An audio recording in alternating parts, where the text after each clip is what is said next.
तर दुसरीकडे माजी उपमुख्यमंत्री अजित पवार यांची आज जयंती. पाहूया त्या संदर्भातील बातम्या.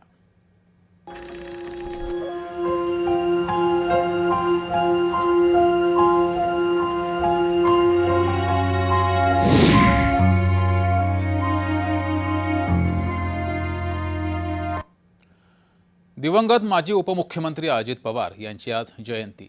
28 जानेवारी 2026 रोजी दादांच्या विमानाचा अपघात झाला आणि अवघा महाराष्ट्र सुन्न झाला. आपल्या जीवनात काही नाती आपण गृहीत धरतो. ही व्यक्ती कधीच आपल्याला सोडून जाणार नाही असं आपलं मत असतं आणि आपलं मनही सांगत असतं. मात्र अजित पवार हे आपल्यातून गेलेले आहेत.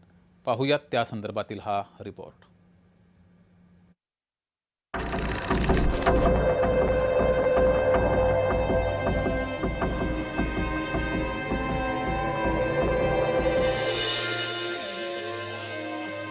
अठ्ठावीस जानेवारीची ती सकाळ उजाडलीच नसती तर बरं झालं असतं. कारण त्या दिवशी बारामती विमानतळावर केवळ विमान कोसळलं नाही तर अवघ्या महाराष्ट्राचा आधार कोसळला. अजित पवार आपल्यात नाहीत यावर तेव्हा विश्वास बसला ना आज बसतोय.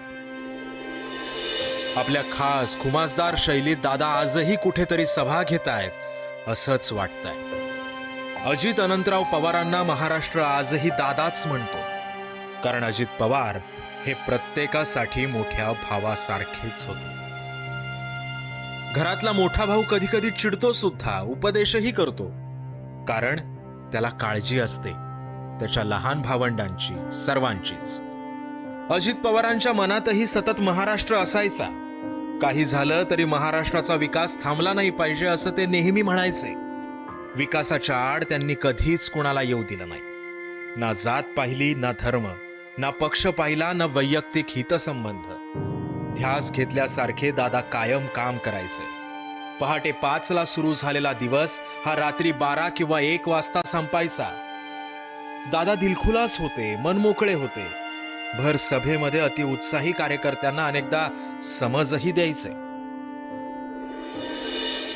होय होय होय बाबा होय.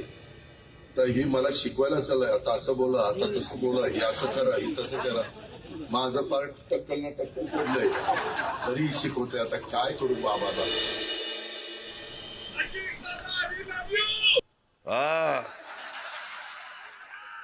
घड्याळाचं बटन दाब, ती लव यू राहू दे बाजूला. घरी जाऊन बायकोला म्हण love you love you love you. बायको म्हणून आज लईच बिघडलाय घडी. राजकीय प्रतिस्पर्धींना ते उघड आव्हान द्यायचे.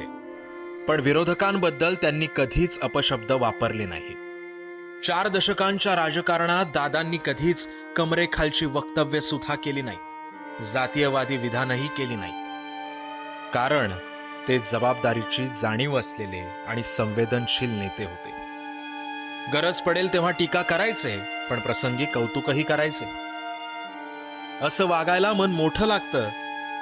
आणि दादांचं मन तर सागरा इतकं अथांग आणि आभाळा एवढं मोठं होतं. त्यांच्या मनात महाराष्ट्र सामावलेला होता आणि महाराष्ट्राच्या मनात ते. राजकारणात स्वतःला भाई, मामा, काका म्हणवणारे अनेक असतात. पण ज्यांना प्रत्येक मराठी माणूस मनापासून दादा मानतो असा एकच नेता होऊन गेला आणि तो नेता म्हणजे अजित पवार. महाराष्ट्राच्या या लाडक्या सुपुत्राला अकाली आपल्यातनं नेऊन नियतीनं अतिशय क्रूर खेळ केलाय. दादांची आठवण क्षणोक्षणी येते, जागोजागी येते.